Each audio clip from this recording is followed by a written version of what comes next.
ہم دیکھتے ہیں کہ ہمارے ارد گرد بہت ساری غلط تعلیمات منڈلاتی نظر آتی ہیں اور خدا کا کلام ان تعلیمات سے جو خدا کے معیار کے برعکس ہیں خبردار رہنے کے لیے کہتا ہے۔ ہم دیکھتے ہیں کہ دوسرا تیموتھیوس اور اس کا دوسرا باب اور اس کی 2 سے 5 آیت میں خدا کا بندہ پولس تیموتھیوس کو خط لکھتے ہوئے نصیحت کرتا ہے کہ تو کلام کی منادی کر، وقت اور بے وقت مستعد رہ، ہر طرح کے تحمل اور تعلیم کے ساتھ سمجھا دے اور ملامت اور نصیحت کر،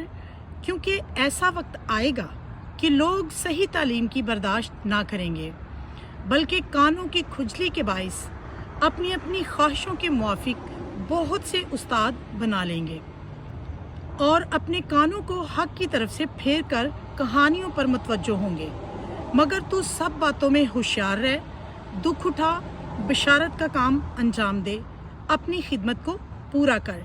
تو ہو سکتا ہے ہمیں خداوند یسوع المسیح کی سچی اور خالص تعلیم کو لوگوں تک پہنچانے میں بڑی دفعہ دکھوں اور مخالفت کا سامنا کرنا پڑے۔ اس لیے ہمیں ہوشیار، خبردار اور ثابت قدم رہنا ہوگا، اور جو خدمت ہمیں دی گئی ہے اسے پوری دیانتداری سے انجام دینا ہوگا۔